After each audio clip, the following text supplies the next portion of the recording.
Good morning everybody. You are listening me and I am your host Om Prakash Soner and आज हमारे साथ में हमारे अतिथि के रूप में यहाँ पर मौजूद है श्री अर्पित जी तिवारी। आप इन्हें शायद जानते भी होंगे। इस समय बहुत अच्छे कार्य कर रहे हैं। कोरोना जैसी परिस्थिति में समाज की सेवा कर रहे हैं, मदद कर रहे हैं। तो हम आज इनसे कुछ बातें करने वाले हैं, कुछ इनका इंटरव्यू लेने वाले हैं, कुछ इंट्रोडक्शन लेने वाले हैं और जानेंगे इनसे बहुत सारी बातें समाज के बारे में, कोरोना के बारे में और किस तरीके से लोगों को जागरूक किया जाए। ऐसे बहुत सारे प्रश्न हम इनसे करने वाले हैं। देखते हैं ये हमारे प्रश्नों के जवाब किस प्रकार से दे सकते हैं। तो सबसे पहले हम श्री अर्पित जी की ओर लेकर के चलते हैं और इनका अपना खुद का परिचय हो जाए। तो सर सबसे पहले आप अपना परिचय दे दीजिए। मेरा नाम अर्पित तिवारी है और हम लोग एक एजुकेशन को लेकर संस्था चलाते हैं जिसमें हम गरीब आदिवासी बच्चों को शिक्षा प्रदान करने का काम करते हैं। क्योंकि हम लोग अभी हमने देखा कि संकट की घड़ी चल रही है और इस संकट की घड़ी में हर वर्ग आगे आके काम कर रहा है। तो हम लोगों ने भी प्रयास किया कि इस संकट की घड़ी में देश को, प्रदेश को और हमारे क्षेत्र को खास करके हमारी आवश्यकता है।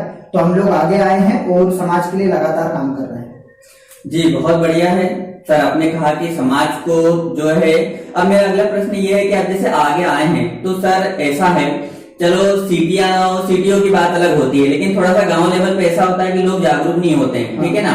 लेकिन अभी मैं गांव की बात नहीं कर रहा हूँ, फिलहाल अपने खाते गांव की बात कर रहा हूँ, है ना, या शहर की बात कर रहा हूँ। बड़े शहरों को छोड़ के जो मतलब कि छोटे शहर होते हैं, उसमें जागरूकता के लिए आप क्या प्रयास कर रहे हैं? जागरूकता के लिए हमने अनेक प्रयास किए हैं। सोशल मीडिया के माध्यम से हम लोग जागरूकता फैलाने का काम कर रहे हैं, लोगों को समझाने का प्रयास कर रहे हैं। फिर भी कहीं ना कहीं व्यक्तिगत तौर से हम लोग लोगों को समझाते हैं ताकि व्यक्ति जल्दी समझे। अभी हम लोगों ने नुक्कड़ नाटक आयोजित किए। नुक्कड़ नाटक के माध्यम से हमने लोगों को समझाने का प्रयास किया। सबसे पहली प्राथमिकता है कि लोगों के बीच में जो अलग अलग भ्रांतियां पैदा हो चुकी है, लोगों के बीच में जो अलग अलग मानसिकताएं पैदा हो चुकी है, लोगों के मन में जो भय विस्थापित हो चुका है, इस भय को हम लोग कैसे खत्म कर सकें, तो इस पर हम लोग काम कर रहे हैं। जी अभी आपने कहा कि भय को कैसे खत्म करें, तो सर भय वैसे कैसे खत्म किया जाएगा, उसके लिए आप क्या प्रयास कर रहे हैं भय को खत्म करने के लिए? भय को खत्म करने के लिए हम लोग प्रयास कर रहे हैं कि जो लोगों के बीच में विकट मानसिकता बन चुकी है, सोशल मीडिया पर लोग लगातार देखते हैं, कई परिवार के लोग, कई परिजन जो हमारे बीच से जा रहे हैं, कहीं ना कहीं हम लोग भी इन भयों को खत्म इस तरह कर सकते हैं कि हमारे अंदर जागरूकता हो, हम लोग स्वयं सावधानी रखें, क्योंकि सावधानी में ही सुरक्षा है। इस संकट की घड़ी में हम सभी को प्रयास करना चाहिए कि हम सावधानी रखें, केवल सावधानी ही जरूरी है। जी भाई साहब बहुत अच्छी बात कही भाई साहब ने कि सावधानी बहुत जरूरी है इस संकट की घड़ी में। और भय हो या किसी भी प्रकार के अंदर अपने अंदर अपन भय ना रखें, यही सबसे मुद्दा जो रहता है कि लोगों को हम जागरूक किस तरीके से करें। और श्री अर्पित जी तिवारी जी अभी लोगों को जागरूक करने में लगे हुए हैं। सर आपका बहुत बहुत धन्यवाद। और अगला प्रश्न है मेरा आपसे कि सर जो आपकी टीम है वो वैक्सीनेशन, जैसे अभी कई लोग बोल रहे हैं कि यार वैक्सीनेशन नहीं लगवाना चाहिए, इससे नुकसान हो सकते हैं, कई लोग सरकार बोल रही है लगाइए, इससे आपका फायदा है, ठीक है ना। तो लोगों की मानसिकता जो है ना उसको समझने के लिए या लोगों को मतलब सरकार की मानसिकता हम समझा पाए कि वैक्सीनेशन लगाना जरूरी है या नहीं है, ठीक है, अलग अलग मानसिकता वाले लोग हैं, तो इनको आप किस तरीके से संदेश देना चाहेंगे कि वैक्सीनेशन करवाना बहुत जरूरी है? जैसा कि हम लोग खुद पहली प्राथमिकता तो यह है कि हम लोग खुद प्रयास कर रहे हैं और हम लोगों तक जा रहे हैं, लोगों को हम समझा रहे हैं। जैसे कि क्या हुआ कि वैक्सीनेशन को लेकर अलग अलग भ्रांतियां लोगों को के बीच में गई है। अब 4 लोग अगर बैठकर बात कर रहे हैं, 2 लोग वैक्सीनेशन से सहमत है, 2 लोग सहमत नहीं है, पर हम लोग प्रयास कर रहे हैं कि किस तरह हम लोगों को बता पाए कि वैक्सीनेशन ही इस बीमारी को खत्म करने के लिए सबसे कारगर चीज साबित होगी। वैक्सीनेशन के सहारे हम इस बीमारी को रोक सकते हैं। मैं लोगों को यह संदेश देना चाहता हूं कि वैक्सीनेशन से हमारी एंटीबॉडी बनती है, रोग प्रतिरोधक क्षमता बनती है और इस वैक्सीन से कोई साइड इफेक्ट नहीं है। जो भी लोग सुरक्षित हैं, जो भी लोग अभी इस कोरोना से बचे हुए हैं, वो लोग भी वैक्सीनेशन अवश्य कराएं और जो लोग अभी कोरोना से ग्रसित हो चुके थे पर अभी स्वस्थ है, वो लोग भी वैक्सीनेशन अवश्य कराएं, क्योंकि हम वैक्सीनेशन के सहारे ही इस बीमारी से लड़ सकते हैं। इसके अलावा हमारे पास कोई उपाय नहीं है। जिस प्रकार आपने देखा कि आज पूरा देश संकट में चला गया है, पूरे देश में भयावह स्थिति हो गई थी, ऑक्सीजन के लिए लोग तरस रहे थे, इंजेक्शन के लिए लोग तरस रहे थे, लगातार हमारे पास फोन आते थे, हम लोगों की मदद करते थे, पर कभी कभी मन को पीड़ा होती थी। 1 घंटे पहले हम लोग जिन लोगों की मदद करते थे, 1 घंटे बाद संदेश आते थे कि वो लोग इस दुनिया में नहीं रहे, तो काफी पीड़ा मन को होती थी। तो मैं तो आप सभी लोगों से यही आग्रह करना चाहता हूं कि आप सभी लोग आगे आए और वैक्सीनेशन अवश्य कराएं, क्योंकि वैक्सीनेशन ही इस बीमारी को खत्म करने के लिए कारगर साबित होगा। आप लोग मेरी बात ध्यान से समझिए। और अगर आपको किसी भी प्रकार की दिक्कतें होती है वैक्सीनेशन कराने जाने में या फिर वैक्सीनेशन कराने में, तो हमारी टीम उस पर भी काम कर रही है। हमारी टीम के युवा आपको आकर वैक्सीनेशन के प्रति जागरूक करेंगे, वैक्सीनेशन के लिए लेकर जाएंगे और आपका वैक्सीनेशन कराएंगे। जी, कईयों के मन में ये विचार है कि वैक्सीन लगवाने के बाद भी तो व्यक्ति पॉजिटिव हो जाता है, तो फिर वैक्सीन लगाने से क्या फायदा?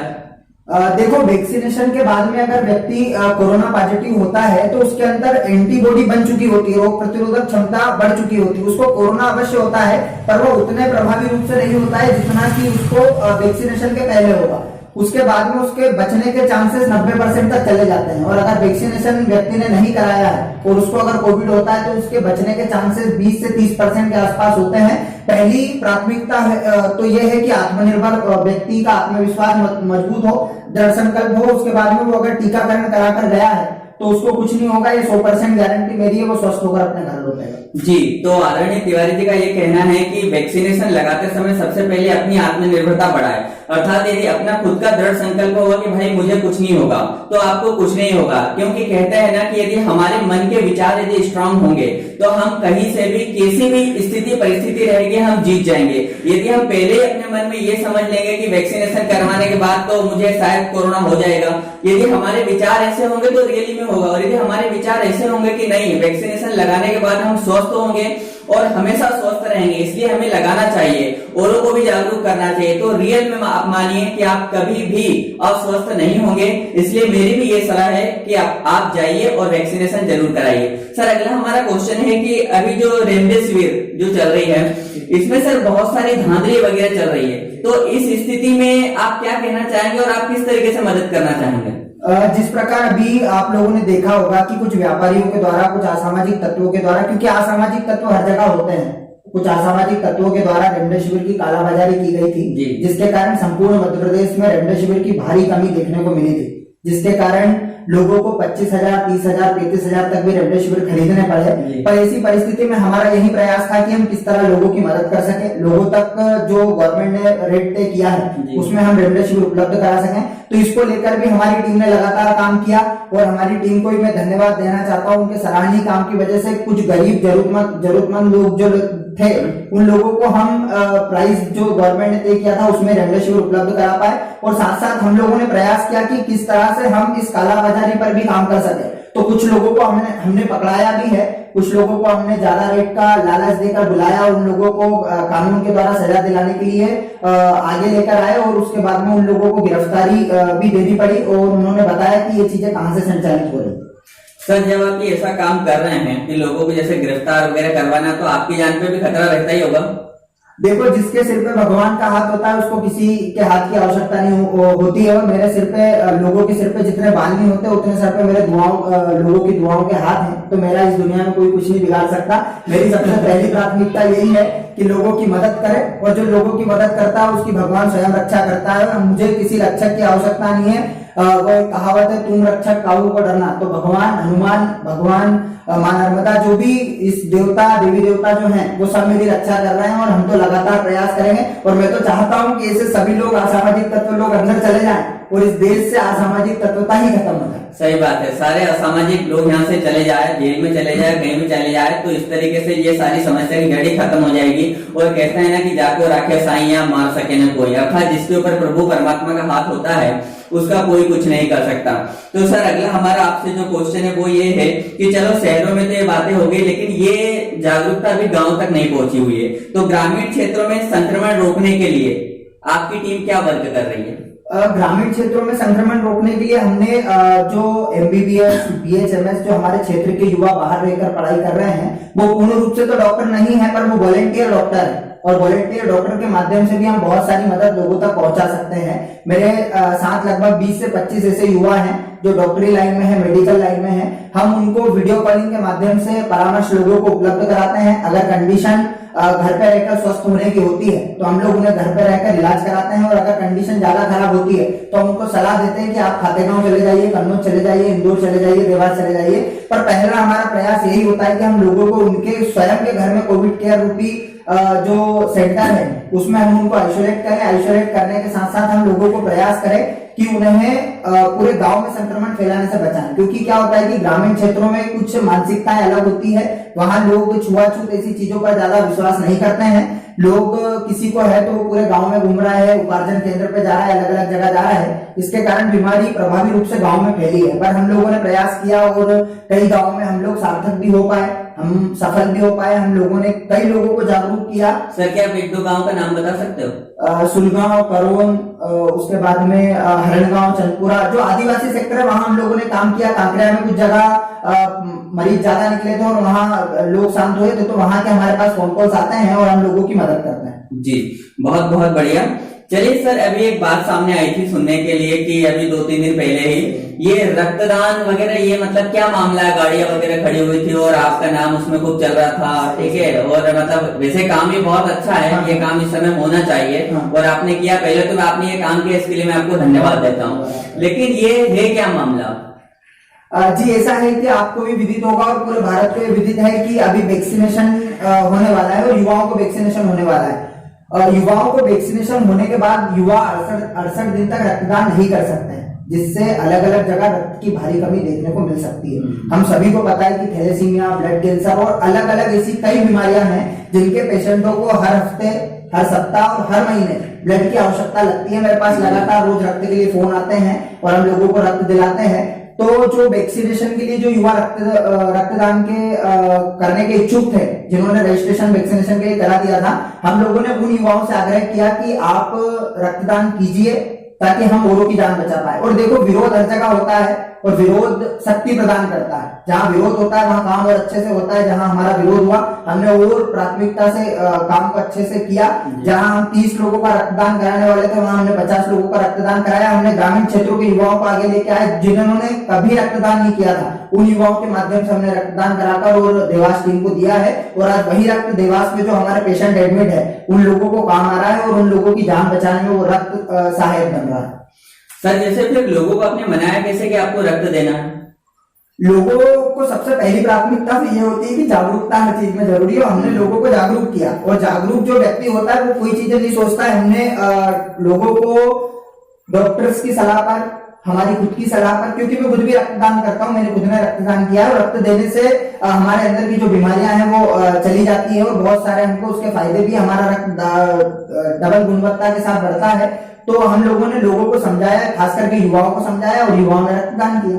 जी मतलब आपने ये बताया कि रक्तदान के फायदे भी हैं, फायदे भी, खुद के भी फायदे और जिसकी जान बचती है उसके भी फायदे हैं, ठीक है, बहुत बढ़िया, बहुत अच्छा काम है आपका। अब मेरा अगला क्वेश्चन है, मान लीजिए कि आज की कंडीशन में यदि कोई व्यक्ति कोरोना पॉजिटिव होता है, ठीक है, और बाय द वे अगर यदि वो आपसे संपर्क करता है तो सर आप किस तरीके से उसकी मदद करेंगे? हम पहली प्राथमिकता तो ये है कि हम देखेंगे कि अगर इनको हल्के सिम्टम है और ये अगर कोरोना पॉजिटिव है तो हम उनको उन्हीं के घर में रखकर हमारे जो वॉलंटियर डॉक्टर हैं उनके माध्यम से उपचार कराने का प्रयास करेंगे। जो गवर्नमेंट के द्वारा किट दी जा रही है उस किट के माध्यम से उनका इलाज जारी रखेंगे। पर अगर कंडीशन खराब होती है और आवश्यकता पड़ती है ऑक्सीजन की, आवश्यकता पड़ती है इंजेक्शन की, तो ये चीजें हम उपलब्ध नहीं करा पाएंगे। इसलिए हम उनको यही सलाह देंगे कि आप तुरंत उपचार कराएं ताकि आप जल्द से जल्द स्वस्थ होकर घर लौटें। मतलब बेसिक उपचार आप करवा सकते, बेसिक उपचार करा सकते जी।